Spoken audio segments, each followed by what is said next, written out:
Bonjour à tous. Les macronistes organisent-ils la grande spoliation? C'est-à-dire qu'ils en voudraient à notre épargne.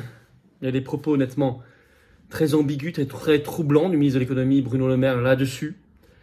Il a l'air d'avoir envie de se servir.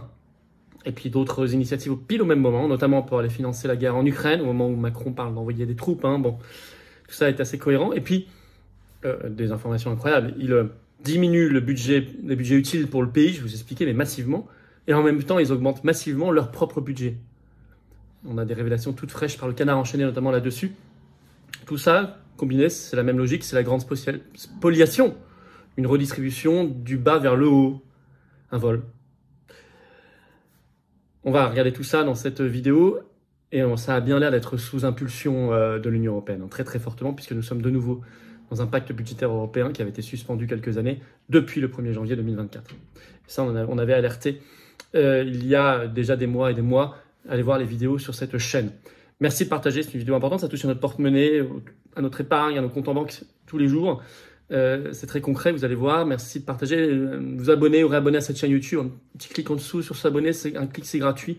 C'est extraordinairement efficace pour une meilleure diffusion des vidéos.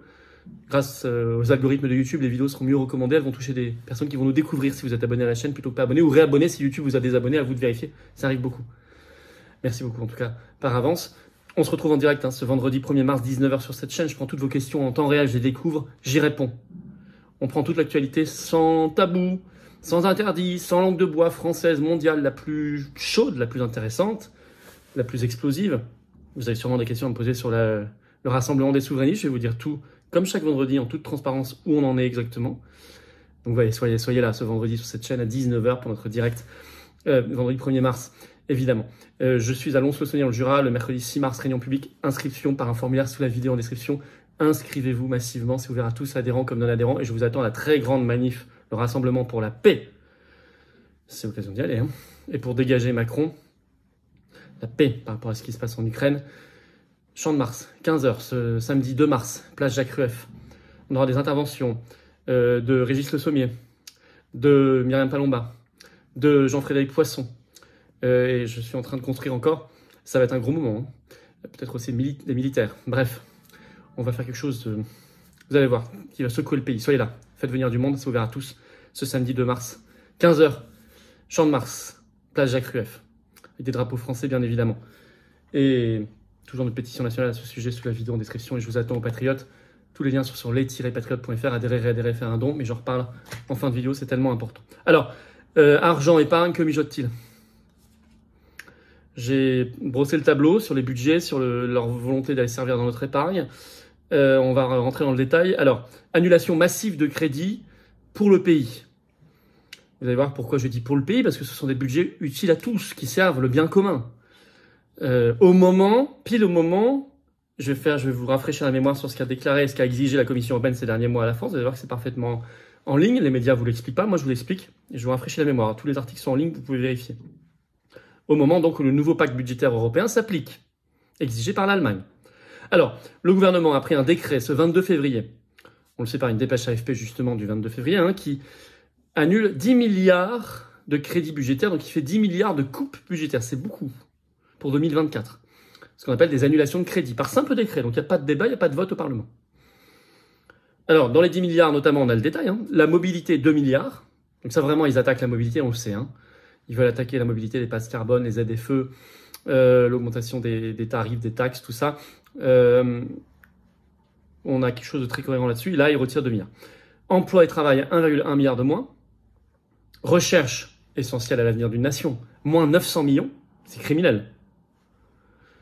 Déjà que la recherche française va mal. Le logement, il y a déjà une crise énorme du logement, on retire 300 millions.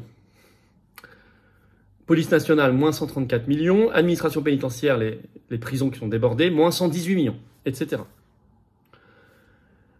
Et la même semaine, le ministre délégué chargé des comptes publics, Thomas Cazenave, annonce, je cite, la mise en place d'une participation forfaitaire des salariés au compte personnel de formation, le CFP.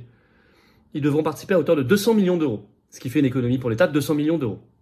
Vous devez payer une grosse partie de votre propre formation maintenant, ce qui est aussi très contre-productif. Alors en plus, je vous le disais, ils ont utilisé juste un décret. Alors qu'il aurait fallu, si on raisonnait en termes démocratiques, on va dire, un projet de loi de finances rectificative, comme on l'appelle, c'est-à-dire un projet de loi qui complète le projet de loi, le projet de budget pour l'année entière. Ça s'appelle un projet de loi finances rectificatif. Mais le gouvernement se justifie. En fait, il est allé au grand maximum de ce que lui autorise la loi. Ils sont très cyniques. Et ils l'assument. Je vous lis la dépêche AFP. La ministre chargée des relations avec le Parlement, Marie Lebec, avait déclaré qu'un débat parlementaire prendrait plus de temps. Ah bah oui, la démocratie, ça prend plus de temps. Je ne suis pas sûr qu'on ferait face à une immense responsabilité des oppositions en la matière. Donc c'est un principe de responsabilité. Si vous votez contre nous, vous n'êtes pas responsable. Et ces gens-là, après, se disent démocrates. La décision qui est prise par le ministre de l'économie et des finances, c'est de pouvoir agir vite. Et pour agir vite, nous prenons des décisions qui sont par voie réglementaire. Et nous allons, donc un décret, et nous allons au plafond de ce que nous pouvons faire avec ces 10 milliards d'euros d'économies qui sont annoncés. La loi organique relative aux finances publiques précise que le montant cumulé des crédits annulés par décret ne peut dépasser 1,5% des crédits ouverts par la loi de finances afférente à l'année en cours, et ça fait 10 milliards. Mais ils ajoutent tout de suite, il n'exclut pas par ailleurs, je cite, une loi de finances rectificative pour le coup, mais plus tard, au cours de l'été 2024, si cela s'avérait nécessaire. Donc, il y aurait une deuxième dose derrière, d'austérité. Et là, sûrement encore plus importante.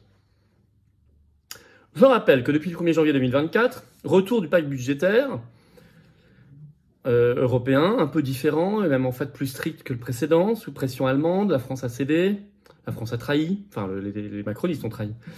Et je rappelle que le 21 novembre dernier, la Commission européenne avait dénoncé, je cite, les dépenses excessives de la France, pas en ligne avec ses propres recommandations budgétaires, avec les recommandations budgétaires de la Commission. Donc la France a été priée de changer. Elle vient de le faire. Et il y avait même avait rapporté quelques semaines avant les Échos, le 27 septembre 2023, une conférence de presse du commissaire européen à l'économie Paolo Gentiloni, qui avait regardé le budget 2024 de la France et qui avait dit la France est sous la menace d'une procédure pour déficit excessif à Bruxelles en 2024. Et cette procédure sera ouverte au printemps 2024. Et comme par hasard, le maire prend son décret le 22 février, juste avant le printemps. C'est ça qui est visé ici. Et vous savez que derrière l'ouverture d'une procédure pour déficit excessif, derrière, vous avez la procédure de mise sous tutelle. J'en avais parlé dans une vidéo. Voilà. Mais au même moment, la caste, elle, se gave. Révélation incroyable, stupéfiante même, du Canard enchaîné ce 28 février. Elle révèle que ces budgets la baissent, mais augmentation massive du budget de l'Élysée de 11% en 2024, de l'Assemblée nationale de 6%, du Sénat de 2%, qui est déjà très confortable, et même le Conseil constitutionnel, en une année, plus 34%, un tiers, c'est énorme. Conseil constitutionnel présidé par M. Fabius. Pourtant, écrit le Canard enchaîné, le coup de rabot budgétaire annoncé par le gouvernement n'était censé épargner personne. Bah oui, mais sauf le Parlement, l'Élysée et le Conseil constitutionnel, c'est-à-dire la caste. Ils se gavent. Et au même moment, le ministre de l'économie Bruno Le Maire fait des déclarations troublantes sur notre épargne. Veut-il aller servir ? Il a publié une vidéo qui a interpellé beaucoup de monde sur son compte X Twitter le 23 février, où il a l'air d'ailleurs un peu halluciné, il parle comme ça en selfie. Voilà ce qu'il écrit au-dessus de sa vidéo. Je cite Bruno Le Maire, « Des dizaines de milliards d'euros dorment dans les comptes bancaires des Européens. Mes propositions pour les mettre au service de nos entreprises et de notre souveraineté. » Souveraineté, bon, vous allez voir de quoi il parle. Alors il dit dans cette vidéo notamment, je cite, « L'union des marchés de capitaux n'avance pas.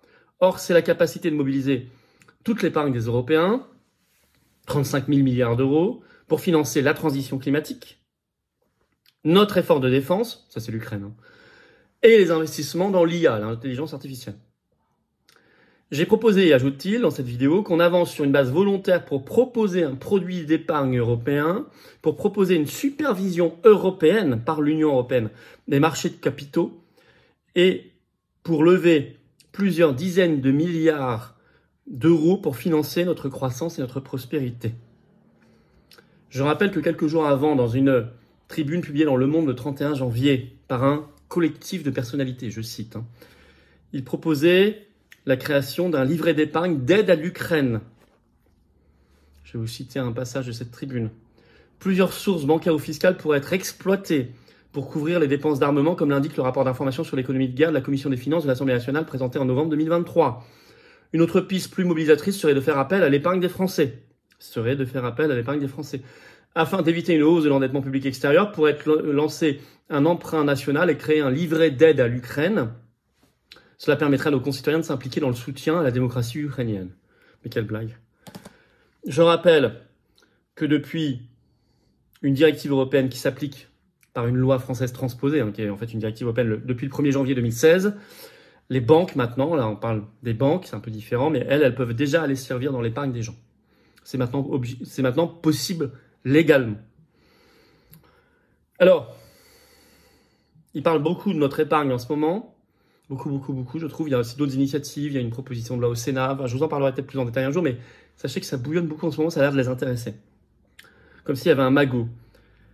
Avec une redistribution du bas vers le haut, je l'ai dit en plus, en fait vers le haut, vers l'état profond, notamment vers la guerre en Ukraine, ce que j'appelle la grande spoliation.